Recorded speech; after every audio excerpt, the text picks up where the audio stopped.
Dobre, takže ďalší pokus, vlastne, ktorý si ukážeme, bude tzv. Olovený akumulátor, tak s tým sa aj vlastne v dnešnej dobe bežne stretávate, aj keď nie je tak priamo, ale akože súčasť vášho života to určite je, no kde to napríklad môže byť autobatéria. Vlastne olovo je v podstate dnes je taký boj proti tomu olovu, že škodlivé, ale pri tej autobatérii je potrebné vytvoriť ako taký veľký prúd, že vlastne je potrebné stále zatiaľ používať ten olovený akumulátor, aj keď niektorých tých najnovších typoch aut už dokážu použiť aj nejaké iné.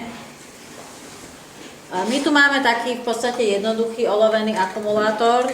Tu sú nejaké dve platničky olova, ako takto to vyzeralo na začiatku, potom vlastne vašim kolegom sme to tu ponorili. Takže máme dve olovené platničky.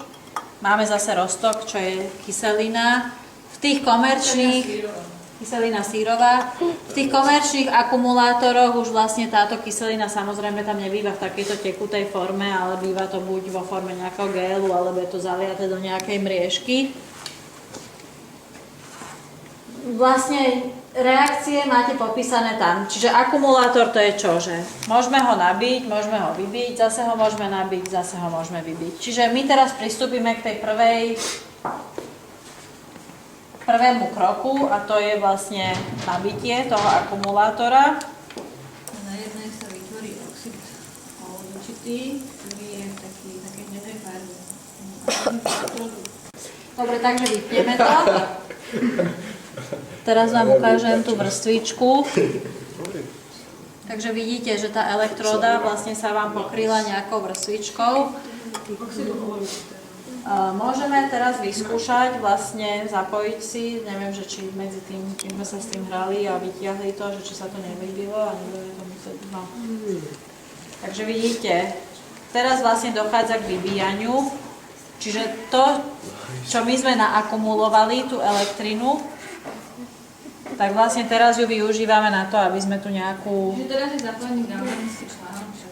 Áno, ide vám to tým opačným smerom. Čiže chemická reakcia je Takže môžeme počkať, kým sa tá baterka nevypáli. Malo by to nejak dlho trvať. No vidíte. Čiže už máme zase akumulátor vybitý. Čo ten motorček ešte šiel, tam ide.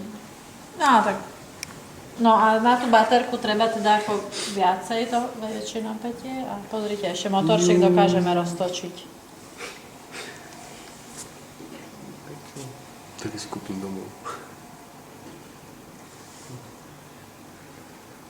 No a už je úplne vybitý, už ani ten motorček.